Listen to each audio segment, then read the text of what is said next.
إن الحمد لله نحمده ونستعينه ونستغفره ونعوذ بالله من شرور أنفسنا وسيئات أعمالنا من يهده الله فلا مضل له ومن يضلل فلا هادي له أشهد أن لا إله إلا الله وأشهد أن محمدا عبده ورسوله اللهم صل وسلم وبارك على نبينا محمد وعلى آله وصحبه ومن اتبع بهداه إلى يوم القيامة وبعد. Hadirin jamaah sekalian yang saya hormati, kita masuk ke bab yang ke-20. Babun ma jaa fi at-taghlidhi fi man 'abada Allah 'inda qabri rajulin salihin fa kaifa idza 'abadah. Bab apa yang tercantum dari dalil-dalil yang berkaitan dengan larangan keras bagi siapa-siapa yang beribadah kepada Allah Subhanahu wa ta'ala di sisi kubur orang saleh. Fa kaifa idza 'abadah, maka bagaimana apabila seseorang beribadah kepada orang saleh tersebut, bagaimana lebih keras lagi. Bab ini adalah kelanjutan dari bab yang sebelumnya, bab ke-19. Bahkan pernah disebutkan secara khusus oleh penulis Al-Imam Muhammad bin Sulaiman At-Tamimi dalam pelajaran yang pertama, anna man fahima hadzal bab wa babaini ba'dahu tabayyana lahu ghurbatul Islam wa ra'a min qudratillahi wa taqlibihi lil qulubil ajab. Bahwasanya siapa yang memahami bab ini, bab 19, wa babaini ba'dahu, dan dua bab yang sesudahnya.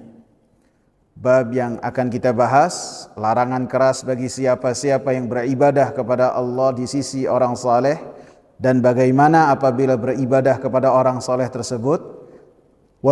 Dan bab yang ke-21, yang babun ma jaa annal ghuluwa fi kuburis salihin yusayyiruha awthanan tu'badu min dunillah. Bab bahwasanya hulu berlebih-lebihan di kubur orang-orang saleh, menjadikan kubur tersebut berhala-berhala yang disembah selain Allah Subhanahu wa ta'ala. Siapa yang memahami bab ini dan dua bab sesudahnya, maka akan jelas baginya bagaimana keterasingan Islam, dan dia pun akan mendapati bagaimana kemampuan Allah Subhanahu wa ta'ala dari merubah, membolak-balikan hati hamba-hambanya sehingga mendapati di dalam hal tersebut suatu hal yang menakjubkan. Maka bab yang ke-20 ini bisa dikatakan sebagai kelanjutan dari bab yang ke-19. Dan penulis rahimahullah membawakan dalil-dalil yang sangat banyak dalam 3 bab ini, karena beliau mendapati bahwasanya sangat perlu dan penting sekali untuk membahas hal tersebut. Karena beliau mendapati bahwasanya sebagian besar dari manusia, mereka melakukan pelanggaran-pelanggaran yang berkaitan dengan berlebih-lebihan di kubur orang-orang saleh, dan mereka meyakini ketika melakukan pelanggaran-pelanggaran tersebut bahwasanya hal tersebut adalah sesuatu yang disyariatkan. Ini dari zaman beliau. Dari zaman beliau mendapati hal tersebut. Apalagi zaman kita. Kita mungkin dulu apabila membaca hadis-hadis ataupun dalil-dalil atau pembahasan tentang hal ini, kita berhenti pada teori saja. Walaupun mungkin dari tempat-tempat tertentu kita mengetahui ada praktek-praktek demikian. Akan tetapi sekarang di zaman keterbukaan, di zaman semua orang mendokumentasikan apa yang dia lakukan, dan semua orang berbangga-bangga dengan apa yang mereka lakukan, dan semuanya masuk di medsos, kita dapati itu semua. Betul enggak? Kita dapati. Sebelumnya kita tidak mengira loh, sampai ada yang minta yang merah-merah. Betul enggak? Ada lagi yang minta macam-macam, ada lagi yang sujud, ada lagi yang ruku. Yang sebelumnya kita tidak pernah terlintas di benak kita, kita dapati di medsos sekarang, di media sosial. Yang ada yang tawaf. Kita dulu meyakini tawaf adanya di Mekah saja. Ibadah satu-satunya yang dilakukan di kota Mekah. Dan itu pun tidak seluruh kota Mekah. Kalau ada yang muterin gedung Zamzam, hotel-hotel Zamzam, nggak bakalan sah. Itu pun hanya di Ka'bah saja. Itu hanya di Ka'bah. Sekarang kita dapati di medsos ada yang tawaf, ada yang nangis-nangis. Ada yang kita lihat semua sekarang di era keterbukaan.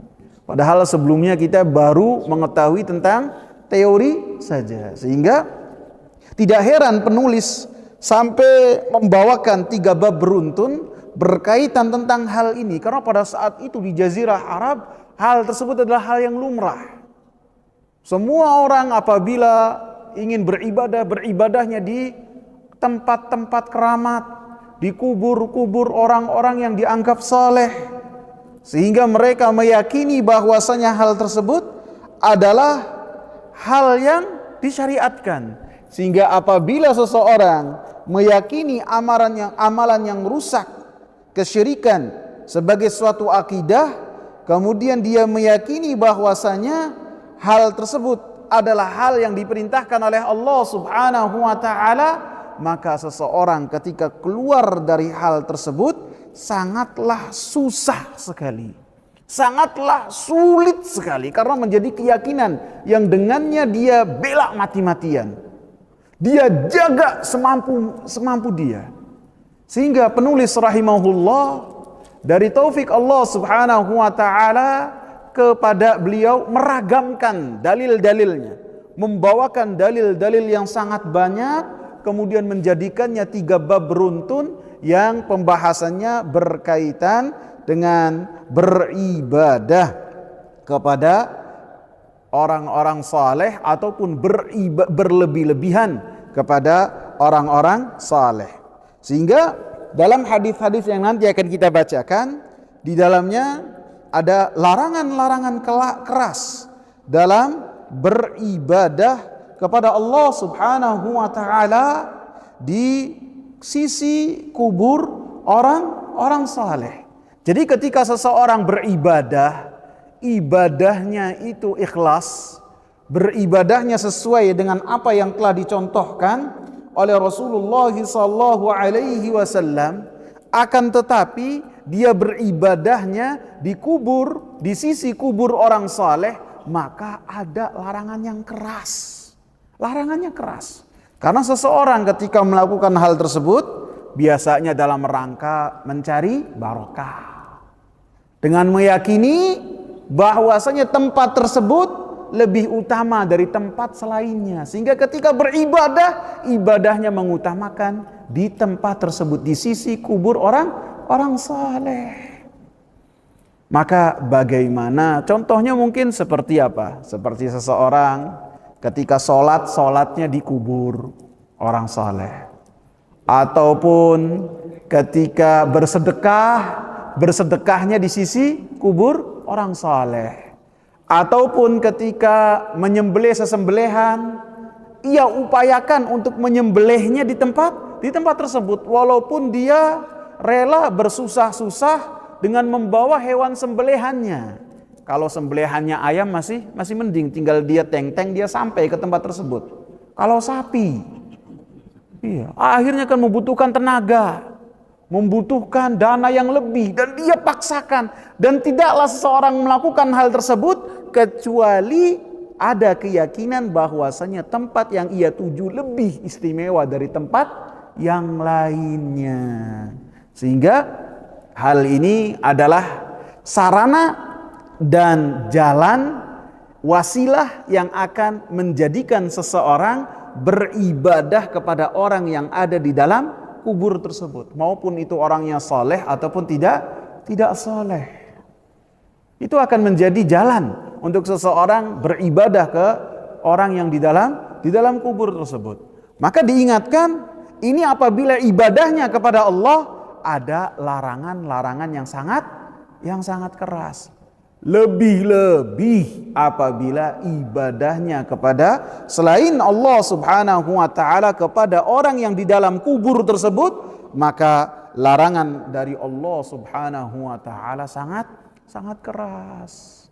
Dengan dia meminta kepada orang yang di dalam kubur tersebut, aghithna, aghithna, aghithna, tolonglah kami, tolonglah kami. Kita lihat di medsos itu. Ada lagi mereka berteriak al-madad, al-madad, al-madad. Kami minta tolong, kami minta bantuan, kami minta bantuan. Bahkan terkadang sembari tawa, sembari nangis. Bahkan mereka mendapatkan kehusyuan ketika beribadah di tempat tersebut dan beribadahnya kepada orang yang ada di dalam kubur tersebut. Dan ini adalah syirik yang besar yang mengeluarkan pelakunya dari agama yang mulia ini. Apabila seseorang beribadah di sisi kubur orang saleh, maka ibadahnya tersebut adalah haram. Kalaupun sampai kepada kesyirikan adalah syirik kecil, akan tetapi ketika beribadah kepada orang yang ada di dalam kubur tersebut, maka itu adalah syirik besar. Dan tidaklah dikatakan syirik kecil kecuali syirik tersebut akan mengantarkan pelakunya kepada syirik besar. Dan syirik kecil ini adalah kemaksiatan kepada Allah Subhanahu wa taala, akan tetapi dikategorikan sebagai dosa besar yang paling besar. Sehingga ketika penulis membawakan kitab ini di dalam Kitabut Tauhid, maka termasuk dari tujuannya adalah ibtalu ibadatis salihin fi bima jaa minat taghlidhi fi ibadatillahi inda kuburihim.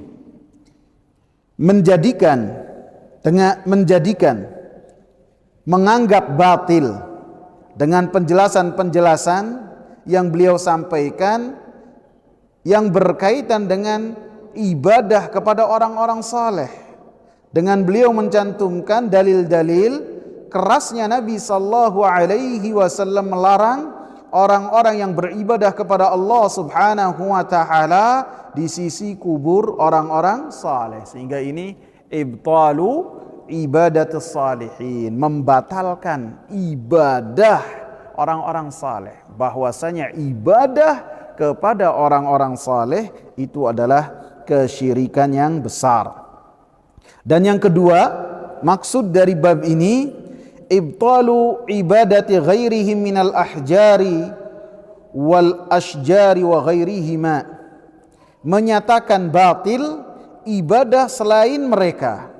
Apabila orang-orang saleh saja ketika beribadah kepada orang-orang saleh ini adalah termasuk kesyirikan yang besar, maka lebih-lebih kepada batu, kepada pohon, apapun nama batunya, apapun nama pohonnya.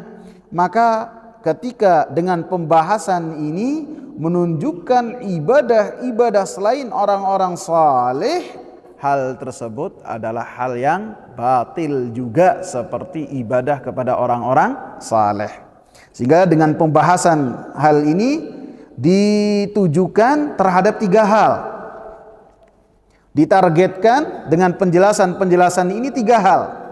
Yang pertama, butlanu ibadatillahi inda qabri rajulin saleh, batilnya ibadah kepada Allah Subhanahu wa taala di sisi kubur orang saleh.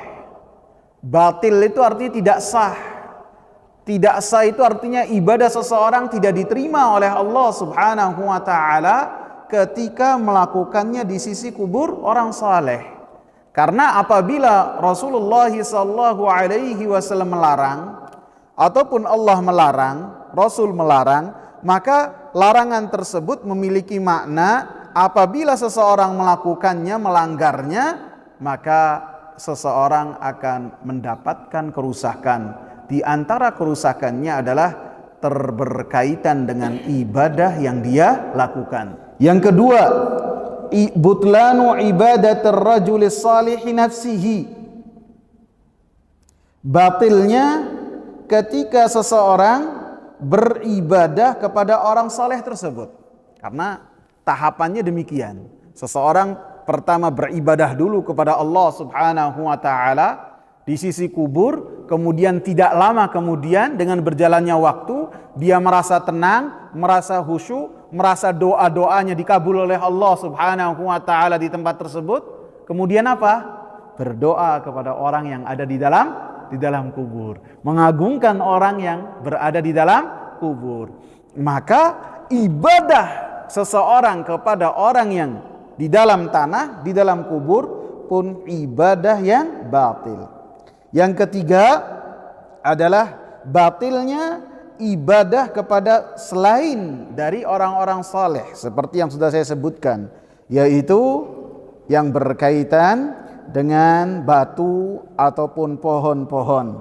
Maka maksud dari bab ini adalah penjelasan bahwasanya ibadah kepada selain Allah Subhanahu wa taala adalah ibadah yang batil, dengan menyatakan bahwasanya ibadah kepada Allah Subhanahu wa taala di sisi kubur orang-orang saleh maka ibadah yang batil juga, karena di dalamnya ada larangan-larangan yang sangat keras dari Nabi sallallahu alaihi wasallam, karena hal tersebut akan menjerumuskan seseorang ke dalam ibadah kepada selain Allah Subhanahu wa taala, sehingga datanglah larangan yang sangat keras dari Nabi sallallahu alaihi wasallam. Kemudian saya akan bacakan dalil-dalilnya. Ada 4 dalil yang dicantumkan oleh penulis. Yang pertama, fi sahih an Aisyah radhiyallahu anha anna Salamah dzakarat li Rasulillah sallallahu alaihi wasallam kanisatan ra'atha bi ardil Habasyah wa ma fiha minas suwar. Dan tercantum dalam kitab Sahih Bukhari dan Sahih Muslim dari Aisyah radhiyallahu anha bahwasanya Ummu Salamah, kedua-duanya istri Nabi sallallahu alaihi wasallam dan ibunda kaum muslimin, dzakarat li Rasulillah sallallahu alaihi wasallam kanisatan ra'atha bi ardil Habasyah. Menyebut dan membahas, Ummu Salamah membahas kepada Rasulullah sallallahu alaihi wasallam gereja yang dia lihat di bumi Habasyah, di negeri Habasyah. Wa ma fiha minas suwar, dan beliau pun Ummu Salamah menceritakan kepada Nabi sallallahu alaihi wasallam patung-patung yang Ummu Salamah lihat di gereja di Habasyah tersebut, di Ethiopia. Faqal, maka Nabi sallallahu alaihi wasallam mengatakan, ulaika idza mata fihimur rajulus salih awil abdus salihu banau ala qabrihi masjidan wa sawwaru fihi tilkas suwar ulaika syirarul khalqi indallah. Mereka, kata Rasulullah, atau tadi saya baca ulaika ya, bisa juga dibacanya ulaika, bisa juga dibaca ulaiki. Yang lebih fasih, yang lebih tepat itu ulaiki. Tadi saya bacanya ulaika. Ulaiki idza mata fihimur rajulus salih awil abdus salih banau ala qabrihi masjidan. Sesungguhnya mereka, apabila ada yang mati di antara mereka orang saleh ataupun hamba saleh, banau ala qabrihi masjidan, mereka akan membangun di atas kuburnya itu masjid. Wasawwaru fihi tilkas suwar, dan mereka pun akan membikin patung-patung di masjid tersebut, di bangunan tersebut. Ulaika syirarul khalqi indallah, maka mereka itu adalah sejelek-jelek makhluk di sisi Allah Subhanahu wa ta'ala. Kemudian Al-Imam Muhammad bin Sulaiman At-Tamimi rahimahullah mengatakan, mengomentari hadis ini, fahaula'i jama'u bainal fitnatain, fitnatil kuburi wa fitnatit tamathil. Mereka yang disebutkan dalam hadis Aisyah dan diceritakan oleh Ummu Salamah telah mengumpulkan di dalam mereka ini dua fitnah. Yang pertama fitnah kubur, dan yang kedua fitnah patung-patung. Dalil yang kedua, walahuma anha qalat, dan tercantum juga dalam Sahih Bukhari dan Sahih Muslim, bukan, Aisyah radhiyallahu anha mengatakan, lamma nuzila bi Rasulillah sallallahu alaihi wasallam yatrahu khamisatan lahu ala wajhihi fa idza ihtamma biha kashafaha faqala wa huwa kadzalika la'natullahi 'alal yahudi wan nasara ittakhadhu qubura anbiya'ihim masajid yuhadhdhiru ma sana'u walaula dzalika la ubriza qabruhu ghaira annahu khashiya an yuttakhadha masjida. Aisyah radhiyallahu anha menyatakan, ketika Rasulullah sallallahu alaihi wasallam sakit, yang dengannya Rasulullah sallallahu alaihi wasallam wafat, tafiqa yatrahu khamisatan lahu ala wajhi. Rasulullah sallallahu alaihi wasallam melempar ke wajahnya selimut. Artinya Rasulullah sallallahu alaihi wasallam menutup mukanya dengan selimut.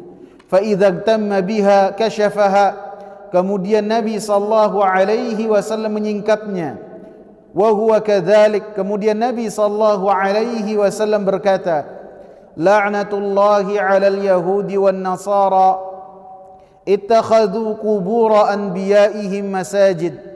Laknatnya Allah tertimpa kepada orang-orang Yahudi dan orang-orang Nasara. Laknat dari Allah atas orang-orang Yahudi dan atas orang-orang Nasara. Ittakhadhu qubur anbiya'ihim masajid. Mereka menjadikan kubur-kubur nabi-nabi mereka sebagai masjid, sebagai tempat ibadah. Yuhadziru ma sana'u. Kata Aisyah radhiyallahu anha, Nabi sallallahu alaihi wasallam memperingatkan jangan sampai kita melakukan hal yang sama. Walaula dzalika la ubriza qabruh. Kalau bukan karena hal tersebut, kata Aisyah, niscaya kuburnya Nabi sallallahu alaihi wasallam akan ditampakkan. Ditampakkan artinya dimakamkan di pemakaman baki. Ghaira annahu khusyiya an yuttakhadha masjida. Akan tetapi ditakutkan bahwasanya kuburnya Nabi sallallahu alaihi wasallam dijadikan tempat ibadah, ataupun khasyiya Nabi sallallahu alaihi wasallam takut bahwasanya kubur beliau dijadikan tempat ibadah. Baru berapa dalil? Dua ya. Dalil yang ketiga kita baca terlebih dahulu, kemudian kita kasih muqaddimah. Dalil yang ketiga, An Jundub ibn Abdullah qala sami'tu an-nabiy sallallahu alaihi wasallam qabla an yamuta bi khamsin. Dari Jundub ibn Abdullah beliau mengatakan sami'tu an-nabiy sallallahu alaihi wasallam, saya mendengar Nabi sallallahu alaihi wasallam 5 hari sebelum Rasulullah wafat, dan beliau berkata, inni abra'u ilallah an yakuna li minkum khalil. Saya berlepas diri kepada Allah Subhanahu wa taala untuk apabila saya memiliki khalil di antara kalian, kekasih di antara kalian. Fa innallaha qad ittakhadhani khalila. Maka sesungguhnya Allah Subhanahu wa taala telah menjadikanku khalil, kekasih. Kama ittakhadha Ibrahim khalila, sebagaimana Allah Subhanahu wa taala telah menjadikan Ibrahim sebagai kekasih. Walau kuntu muttakhidan min ummati khalila lattakhadtu Aba Bakrin khalila. Kalau seandainya saya mengambil dan menjadikan dari umatku ini seorang khalil, kekasih, lattakhadtu Aba Bakrin khalila, niscaya saya akan menjadikan Abu Bakar ini sebagai khalil, kekasihku. Illa wa inna man kana qablakum kanu yattakhiduna qubur anbiya'ihim masajid. Dan orang-orang sebelum kalian, mereka telah menjadikan kubur-kubur nabi mereka sebagai masajid, tempat ibadah. Ala, maka ketahuilah, fala tattakhidul qubura masajida, maka janganlah kalian menjadikan kubur-kubur sebagai tempat ibadah, sebagai masjid. Fa inni anhaakum an dzalik, karena sesungguhnya saya melarang dari hal tersebut. Dan dikatakan oleh penulis rahimahullah, faqad naha anhu fi akhir hayatihi, dan sesungguhnya Nabi sallallahu alaihi wasallam telah melarang dari hal tersebut, yaitu menjadikan kubur-kubur sebagai masjid di akhir hayatnya. Kalau dalam hadis Jundub 5 hari sebelum wafat, dan hadis sebelumnya yang saya ingat itu semua di akhir hayat Nabi sallallahu alaihi wasallam.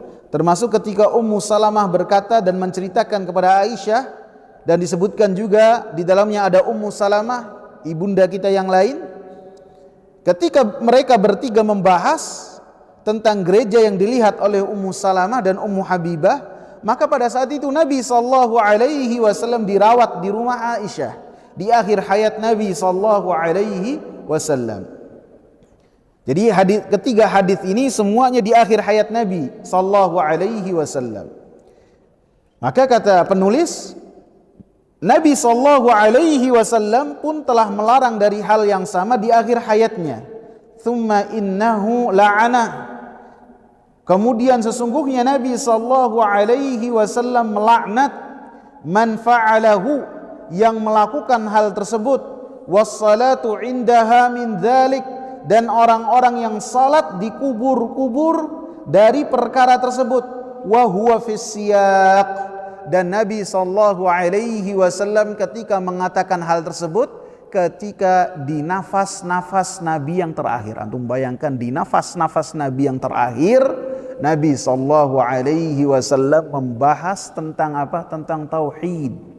Perkara supaya kita jangan sampai terperosok ke dalam kesyirikan, di antaranya mengagungkan kubur. Dan yang Nabi takutkan jangan sampai manusia mengagungkan kubur Nabi Muhammad sallallahu alaihi wasallam, sehingga larangan-larangan dari Nabi sallallahu alaihi wasallam sangat banyak, termasuk wa huwa fis siyaq, di akhir hayat, di akhir nafas Nabi sallallahu alaihi wasallam.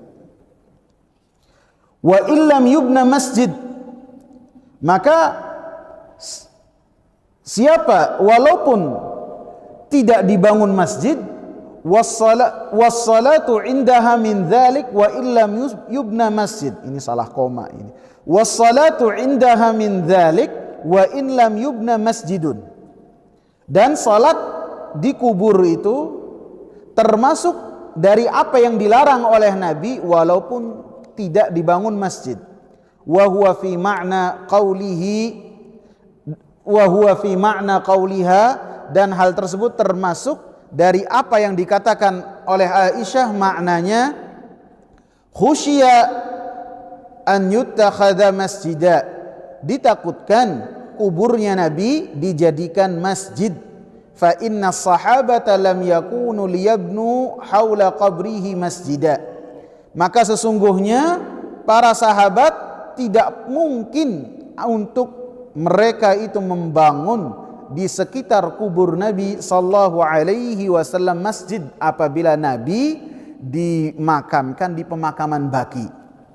Wa kullu mawdu'in qusidatis salatu fihi faqad ittukhidha masjida, dan setiap tempat yang dimaksudkan untuk salat di tempat tersebut, faqad ittakhidha masjida, maka tempat tersebut telah dikategorikan sebagai masjid. Bal kullu mawdi'in yusalla fihi yusamma masjidan, dan semua tempat yang tempat tersebut dilaksanakan salat yusamma masjidan, maka dikatakan sebagai masjid, tempat sujud.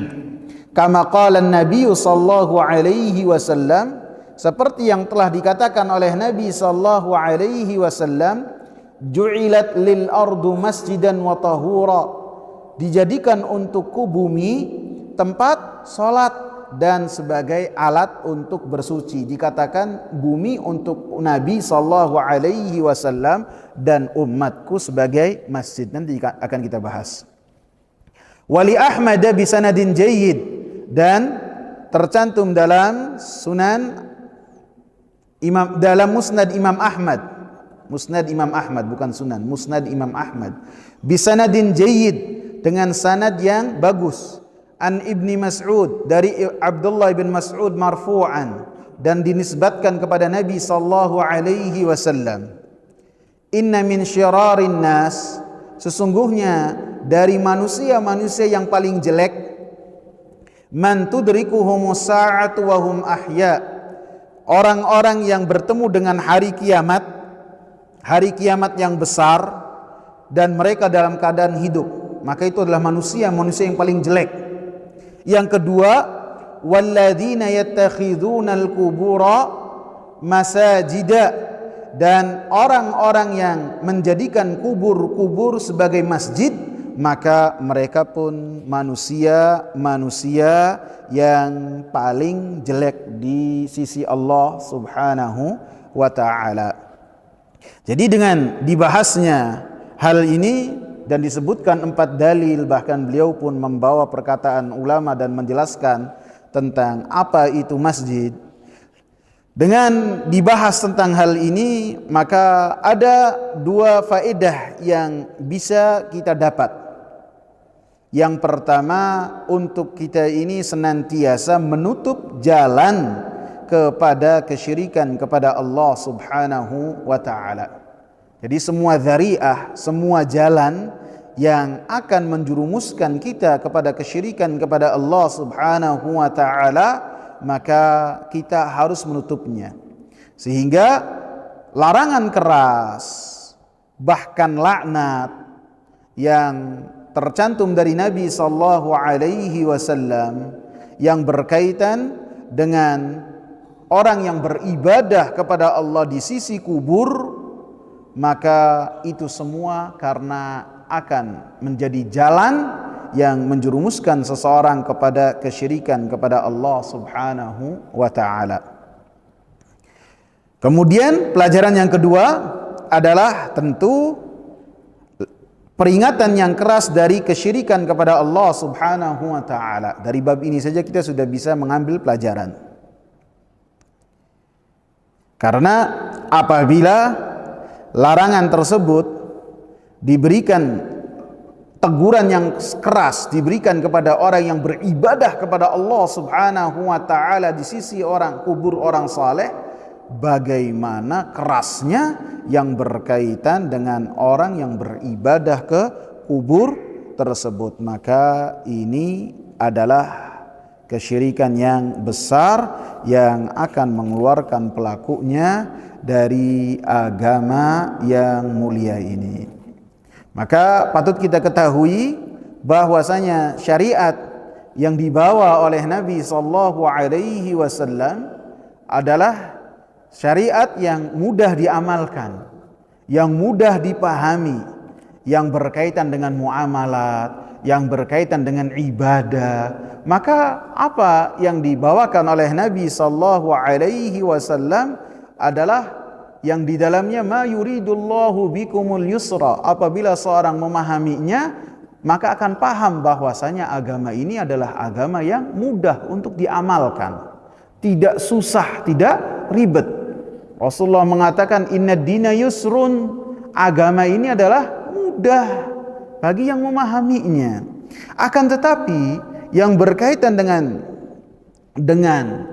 penjagaan terhadap tauhid, dan bagaimana kerasnya Nabi sallallahu alaihi wasallam supaya umatnya ini jangan sampai terjatuh di dalam kesyirikan kepada Allah Subhanahu wa taala, maka syariat yang dibawa oleh Nabi Muhammad sallallahu alaihi wasallam ini adalah syariat yang sangat kuat dan keras sekali dalam bab tersebut.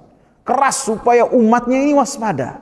Jadi dibandingkan dengan nabi-nabi yang lain, maka perhatian Nabi sallallahu alaihi wasallam di dalam hal ini adalah sangat kencang sekali dan sangat keras sekali dan sangat perhatian sekali.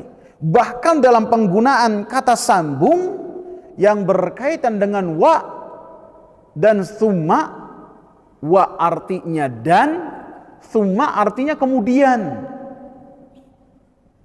Ada orang yang mengatakan Masya Allah wa syi'ta, sesuai dengan kehendak Allah dan kehendakmu. Yang dibahas oleh Nabi apa? Wa dan. Nabi langsung marah. Aja'altani lillahi niddan, engkau menjadikan aku untuk Allah tandingan. Perhatian yang sangat keras. Yang sangat keras. Aja'altani lillahi niddan, apakah engkau menjadikan aku sebagai tandingan untuk Allah? Bukan mengatakan Nabi ini menyelamatkan nanti di Sirat, bukan yang mengatakan Nabi ini yang akan menyelamatkan ini dan itu, tidak. Hanya kata sambung wa. Kemudian Nabi sallallahu alaihi wasallam katakan, "Qul masya Allahu wahdahu." Katakanlah hanya kehendak Allah Subhanahu wa taala semata. Dan dibolehkan juga dengan kata sambungnya thumma, kemudian. Karena kalau wa artinya setara, Allah dan Nabi sama. Adapun thumma artinya kemudian, menunjukkan Allah terlebih dahulu, setelahnya baru Nabi Muhammad. Sehingga dalam hal ini juga mumpung saya ingat, diperhatikan sebagian rumah, saya masuk ke rumah tersebut, ada aksesoris lambangnya apa? Allah dan Muhammad. Ada Allah dan Muhammad. Ada yang di aksesoris yang di meja, ada yang ditaruh di dinding. Ya. Maka ini harus dihindari. Pada dasarnya tidak ada hiasan-hiasan demikian. Tidak ada. Apabila menghendaki untuk ada hiasan-hiasan demikian, minimal Allah Subhanahu wa taala di atas, kemudian tidak sejajar dengan Allah tulisan Nabi Muhammad sallallahu alaihi wasallam. Walaupun yang paling afdol tidak perlu menulis demikian. Cukup dengan kita mengamalkan ibadah hanya kepada Allah Subhanahu wa taala. Kemudian larangan, dalam hadis-hadis tadi disebutkan larangan dari membangun di atas kubur. Gambaran yang pertama dari larangan membangun bangunan di atas kubur, yaitu membangun di atas kubur masjid. Maka ini ada larangannya. Artinya ada kubur, kemudian dibangun di atasnya masjid. Baik itu kuburnya nanti ada di tengah-tengahnya, ada lagi kuburnya ada di mihrabnya. Saya pernah mendapati masjid, di mihrabnya itu ada kubur yang sangat banyak, ada itu. Ada lagi yang di tempat sujud. Di tempat sujud bawahnya itu kuburan. Ada, saya pernah dapati. Maka ini yang termasuk dari larangan dari membangun di atas kubur masjid. Kemudian yang kedua, gambaran yang kedua adalah yang dimaksud membangun di atas kubur adalah menjadikan kubah atau yang semisalnya di atas kubur, walaupun tidak menyerupai masjid. Kalau yang pertama itu gambarannya itu adalah apa? Masjid, artinya orang-orang kemudian beribadah di situ. Beribadah artinya sholat 5 waktu, sholat rawatib. Yang kedua, hanya ada kubah saja. Ataupun yang semisalnya. maka ini semua dilarang oleh Nabi sallallahu alaihi wasallam. Antum bayangkan apabila ada kubur yang gundukannya lebih dari kubur-kubur yang lain harus kita ratakan, bagaimana apabila ada kubah di atasnya, maka lebih harus kita ratakan, bukan kita, harus pemerintah yang berkuasa. Dari hadis Ali radhiyallahu anhu, Rasulullah sallallahu alaihi wasallam mengatakan, "Ala ab'atsuka ma ba'athani Rasulullah sallallahu alaihi wasallam?" Maukah saya utus engkau di atas atau sebagaimana Nabi sallallahu alaihi wasallam mengutusku? Kemudian Ali radhiyallahu anhu mengatakan, "Ala tada' suratan illa tamastaha wala qabran musyrifan illa sawaitahu." Janganlah engkau mendapati satu patung kecuali engkau menghilangkannya, menghapusnya, dan tidaklah ada kubur yang menonjol gundukannya yang berbeda dengan yang lain kecuali engkau ratakan dan samakan gundukannya dengan kubur yang lain. Yang kedua yang akan menjadi pembahasan kita dalam bab ini dan diulang-ulang dalam 4 hadis, ittikhadzul quburi masajid, menjadikan kubur-kubur sebagai masjid. Kalau yang pertama itu bina 'alal kubur, membangun di atas kubur. Yang pertama artinya membangun masjid, yang kedua membangun kubah dan semisalnya. Adapun pembahasan yang kita ingatkan yang sekarang akan kita bahas sebelum kita masuk ke dalam hadis-hadis ini, 4 hadis. Apa makna dari ittikhadzul quburi masajid, menjadikan kubur-kubur sebagai masjid? Ada 5 gambaran ataupun 5 bentuk. Yang pertama ini sesuatu yang tidak mungkin dan mungkin kita tidak pernah melihatnya dan hanya sekedar teori saja. An yusalla 'alal kubur, salat di atas kubur.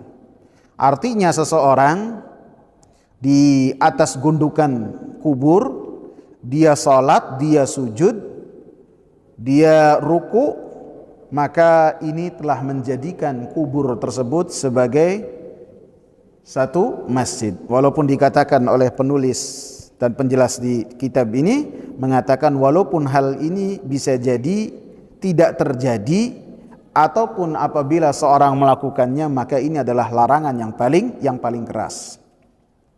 Yang kedua, an yusalliya ilal qabri, seseorang salat menghadap ke kubur, baik itu satu kubur ataupun lebih. Artinya dia menjadikan kubur itu sebagai kiblatnya, sehingga ketika salatnya dia menghadap ke kubur, maka termasuk dari larangan menjadikan kubur sebagai masjid. Sehingga dikatakan oleh Umar ibn Dinar, seorang tabi'in besar, ketika beliau ditanya tentang salat di sisi kubur, maka beliau mengatakan, balaghana an Rasulillah sallallahu alaihi wasallam annahu la'ana man ittakhadzal qubur masajid. Ketika Umar ibn Dinar atau Amr ibn Dinar ditanya tentang seseorang yang salat di sisi kubur ataupun menghadap ke kubur, maka jawaban beliau, Amr bin Dinar, saya telah mendengar atau sampai kepada saya dari Rasulullah sallallahu alaihi wasallam bahwasanya Rasulullah sallallahu alaihi wasallam melaknat orang-orang yang salat menjadikan kubur-kubur sebagai masjid. Jadi Amr bin Dinar memahami ittikhadzul kubur masajid, menjadikan kubur-kubur sebagai masjid, itu ketika seseorang sholat di kubur kemudian menghadap ke kubur walaupun tidak ada bentuk masjidnya, maka telah menjadikan masjid tersebut sebagai kubur tersebut sebagai masjid. Kemudian Rasulullah sallallahu alaihi wasallam pun melarang secara langsung, la tusallu ilal kuburi wa la tajlisu alaiha. Janganlah kalian salat menghadap ke kubur, jangan. Dan jangan pula kalian duduk di atas kubur. Jadi kalau duduk di atas kubur berarti menghinakan orang yang meninggal, yang dikubur, menghina dan tidak menghormati. Kalau sholat menghadap kubur berarti apa? Berlebih-lebihan. Jadi kita berlebih-lebihan kepada kubur tidak boleh, menghinakan juga tidak boleh. Diinjak, kemudian ada kok dijadikan tempat sampah, maka itu tidak boleh. Jadi Rasulullah melarang la tusallu ilal kubur. Janganlah kalian salat menghadap ke kuburan. Dilarang dengan larangan yang jelas dan tercantum dalam sahih Muslim.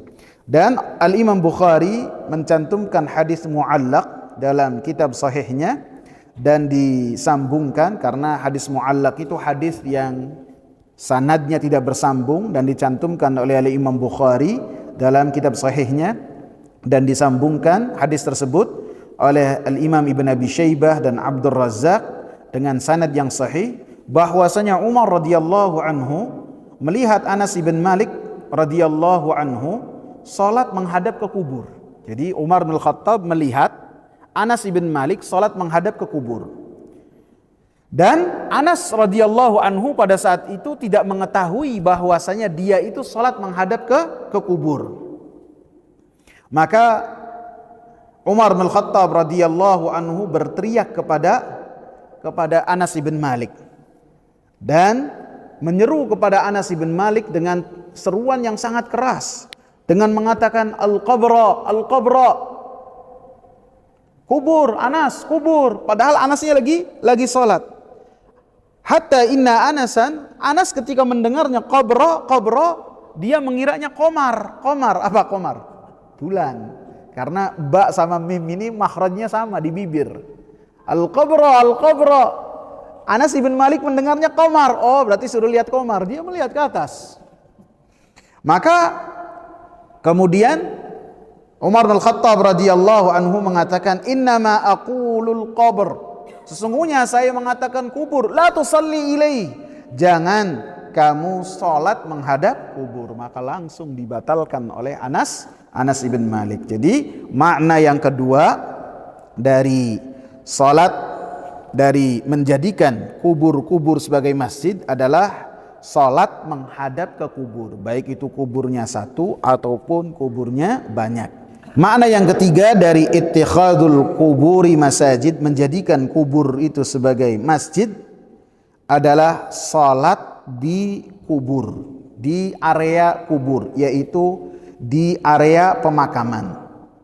Jadi pemakaman itu bisa yang dikubur baru satu, kemudian ada pagarnya, kemudian semua orang mengetahui itu adalah area pemakaman, maka setiap sholat yang sholatnya itu memiliki ruku dan sujud, maka tidak boleh sholat di kubur tersebut, di area pemakaman. Di area pemakaman. Apabila itu adalah area pemakaman, walaupun kuburnya satu, maka itu tidak boleh. Sehingga Rasulullah SAW mengatakan kullul ardi masjidun illal makbaratu wal hammam. Semua muka bumi ini, tanah ini, semuanya bisa untuk sholat, kecuali pemakaman. Tidak boleh seseorang sholat di tempat tersebut, tidak boleh, harus keluar dari pemakaman, kemudian dia bisa sholat. Dikecualikan sholat apa? Sholat jenazah. Sholat jenazah boleh seseorang sholat di pemakaman ketika jenazahnya sudah dimasukkan ke dalam tanah, sudah dikubur, boleh untuk seorang sholat jenazah, boleh. Apabila jenazahnya belum dimasukkan, masih ada di luar, maka itu tidak boleh. Apabila sudah dikubur, maka seseorang boleh untuk sholat jenazah di kubur tersebut. Sebagaimana Nabi SAW salat, mensalati siapa? Pernah kita bahas di sini. Seorang marbot, budak belian perempuan maka ketika Nabi SAW kehilangan perempuan tersebut yang biasanya Nabi melihatnya, begitu dikabari telah meninggal dunia ya Rasulullah, kemudian dia telah kami makamkan, maka Rasulullah SAW mengingatkan para sahabat, kenapa tidak mengabari saya? Kemudian Rasulullah datang ke kubur tersebut, pemakaman tersebut, menghadap ke kuburnya, kemudian menghadap kiblat, kemudian Rasulullah SAW sholat jenazah saja, sholat jenazah. Sehingga yang dilarang adalah sholat yang ada ruku, sholat yang ada sujudnya. Adapun sholat jenazah itu boleh. Sehingga dari pembahasan singkat ini mungkin dibolehkan apabila kita tertinggal untuk mensalati jenazah, untuk sholat di kuburan untuk orang-orang tersebut. Bisa. Misalnya kita pas lagi umroh, kemudian setelah kita sampai kita dikabari si fulan meninggal dunia. Oh ya udah, saya mau mensalati. Bisa itu, datang ke kubur tersebut, kemudian kita ambil wudhu sebelumnya, kemudian sholat dengan empat takbir apa 4 rakaat? 4 takbir. Kalau 4 rakaat ada sujud, ada ruku, 4 takbir, bisa demikian. Sampai kapan jaraknya? Sampai kapan? Bisa setahun, bisa 2 tahun, bisa 3 tahun. Selama hal tersebut adalah hal yang makul, yang bisa masuk logika, bahwasanya ketika orang tersebut meninggal dunia, kita dianjurkan untuk sholat jenazah kepada orang tersebut. Bisa. Jadi jangan sampai dengan pembahasan ini, oh iya, saya belum pernah mensalati jenazah si fulan, yang mana si fulan itu adalah pahlawan nasional di kota ini. Kemudian datang ke makam pahlawan sholat. Enggak boleh. Karena ketika orang tersebut dikubur, kita belum ada anjuran untuk salat jenazah. Artinya kita belum ada. Ketika orang tersebut meninggal, kemudian kita mendapati, oh kita ada anjuran, tapi kita belum melaksanakan salat jenazah. Bisa jadi karena safar, bisa jadi karena uzur, maka setelah dimakamkan, berapa hari setelah dimakamkan, terserah sampai kapan saja. Yang penting kita tidak mengulang-ulang sholatnya. Sudah sholat di masjid bersama dengan jamaah, kemudian 2 hari lagi datang ke kuburan tersebut sholat lagi. Enggak. Cuma sekali saja cukup. Jangan sampai diulang-ulang sampai 3 kali, 4 kali, dan ini tidak boleh. Kemudian makna yang keempat. Makna yang keempat adalah membangun masjid di atas kubur. Artinya ketika seseorang meninggal dunia, dikuburkan, kemudian dibangun di atasnya masjid. Kemudian tidaklah seseorang melakukan hal tersebut biasanya karena menginginkan keberkahan dari orang tersebut. Maka ketika seorang melakukan hal ini, maka ini termasuk yang dikatakan oleh Nabi sallallahu alaihi wasallam sebagai menjadikan kubur sebagai masjid. Ada orang meninggal dunia, dimakamkan di satu tempat di tanah kosong, kemudian setelahnya dibangun di atasnya kubur. Maka ini termasuk dari larangan Nabi sallallahu alaihi wasallam menjadikan kubur sebagai masjid. Yang kelima, yang terakhir, yaitu apabila seorang meninggal dunia kemudian dimakamkan di masjid. Jadi ini pun termasuk dari larangan. Kalau yang keempat ini, gambaran yang keempat ini adalah kubur dulu baru masjid. Kalau yang kelima, masjid dulu baru kubur. Maka ini pun termasuk dari mengambil masjid, menjadikan kuburan sebagai masjid yang dilarang oleh Nabi sallallahu alaihi wasallam. Mau taruh di mana saja, baik itu di teras, baik itu di tengah. Saya pernah mendapati itu ada kubur di tengah masjid, ada. Saya pernah mendapati. Begitu juga misalnya di pojokan ataupun di tempat kamar mandi, di mana saja, selama itu masuk area masjid dan masuk dari pagar masjid, maka ketika seseorang sholat di dalamnya, maka termasuk menjadikan kubur sebagai masjid. Dan ini senantiasa kita ingatkan karena Rasulullah sallallahu alaihi wasallam mengingatkan, ala fala tattakhidul qubur masajid fa inni anhaakum an dzalik. Ketahuilah, kata Rasulullah, janganlah kalian menjadikan kubur-kubur itu sebagai masjid. Fa inni anhaakum an dzalik, karena sesungguhnya saya melarang dari hal tersebut. Apabila Nabi sallallahu alaihi wasallam melarang, maka apa yang dilakukan oleh seseorang ketika menerjang larangan Nabi sallallahu alaihi wasallam dalam beribadah, maka ibadahnya itu rusak, artinya tidak diterima. Misalnya seseorang, Nabi sudah mengatakan, jangan kalian mengambil kubur masjid, sungguhnya saya melarang dari hal tersebut. Kemudian seseorang mendapati ada masjid yang dibangun di atas kubur, orang sholat di situ, kemudian ya udahlah sholat di situ. Seseorang sholat bersama dengan orang lain, sholat di situ atau sholat berjamaah ataupun sholat sendirian, maka sholatnya rusak. Apa sholatnya rusak? Tidak diterima. Bukan hanya tidak diterima, sholatnya tidak dianggap, dia harus mengulang sholatnya lagi. Ataupun seseorang mendapati ada masjid, yang masjidnya itu ada di area masjidnya itu kubur, baik satu ataupun berbilang. Maka ketika seorang memaksakan diri sholat di masjid tersebut, dia mengetahuinya ada kubur di situ, maka sholatnya rusak, karena Nabi SAW melarang. Karena dalam kaidah an-nahyu yaqtadil fasad, bahwasanya larangan dari Nabi SAW adalah memiliki makna kerusakan, karena kubur dan masjid ini tidak boleh bersatu. Siapa yang lebih dulu ada, maka yang kedua harus dihilangkan. Misalnya ada kubur terlebih dahulu, kemudian masjid dibangun di atasnya, maka masjid harus dirobohkan.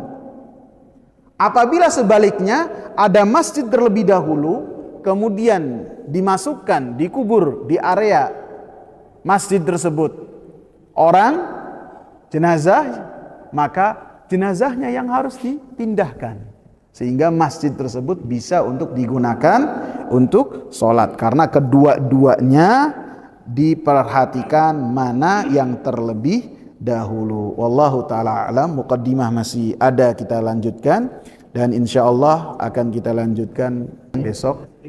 Fadl, nggak apa-apa. Kalau masalah ini di makbarah Rasulullah itu apa ada kekhususan atau gimana? Makbarah apa? Rasulullah yang di... Insya Allah akan kita bahas besok. Kita akan bahas dari sisi sejarah dan larangan-larangan Nabi yang sangat keras, dan kenapa Nabi itu dibedakan dimakamkannya, tidak di pemakaman baki, dan hadisnya tadi kita sebutkan supaya tidak dikultuskan, dan ada sebab yang lain. Insya Allah besok kita bahas tentang kenapa kuburnya Nabi berbeda dengan sahabat-sahabat yang lain, hanya disesuaikan dengan kuburnya Abu Bakar dan Umar, yang lain tidak ada di situ. Cukup. Insya Allah besok. Insya Allah. Ya, silakan. Kalau di masjid itu ada kalender. Kalender. Iya, kalendernya itu ada foto orang soleh atau apa. Itu kita boleh sholat di situ. Pada dasarnya sih boleh ya. Pada dasarnya. Karena itu bukan pemakaman, bukan kubur. Karena yang dilarang itu adalah adanya kubur atau orang yang dimakamkan di tempat tersebut. Akan tapi apabila ada foto-foto orang soleh, maka ini masuk ke dalam pembahasan yang sebelumnya, yaitu akan ada pengkultusan terhadap orang soleh tersebut, sehingga akan ada sedikit keyakinan dengan melihat foto orang soleh tersebut akan ada lebih rasa khusyuk ataupun lain-lainnya gitu. Jadi kalau bisa, ya kalaupun ada yang demikian, kita hindari untuk sholat di tempat tersebut, kecuali kalau darurat gitu. Ya, silakan. Cuma bisa sholat jenazah aja. Iya, sholat jenazah aja dikecualikan. Jadi sholat jenazah itu hukumnya lebih luas daripada sholat yang ada ruku dan ada sujud. Karena sholat jenazah itu pada hakikatnya doa untuk si mayit. Gitu. Iya, silakan. Kondisi sholat menghadap kiblat, misalkan ada komplek perumahan, 50 meternya lah itu pemakaman. 50 meter. 50 meternya, ya memang kiblatnya itu lurus. Bagaimana tuh? Yang pertama dilihat satu komplek apa enggak, satu area apa enggak, disatukan dengan satu pagar ataukah tidak. Lepas. Kemudian disebutkan oleh fatwa-fatwa ulama itu dilihat apakah ketika antara tempat sholat dengan kubur pemakaman tersebut ada jalan yang manusia berlalu lalang ataukah tidak. Kalaupun misalnya hanya tempat kosong saja, maka itu tidak boleh. Akan tapi dijadikan jalan, kemudian orang-orang itu lewat di tempat tersebut, maka itu baru bisa kita untuk sholat. Antum bayangkan, siapa sekelas Al-Imam penulis ini, beliau sampai membawakan 3 bab, karena pada saat itu adalah sesuatu yang sangat luar biasa sekali, sangat akut. Gimana zaman kita sekarang. Jadi ya emang harus dibahas terus dan diingatkan. Semoga bermanfaat. Subhanakallahumma bihamdika asyhadu an la ilaha illa anta astaghfiruka wa atubu ilaik. Assalamualaikum warahmatullahi wabarakatuh.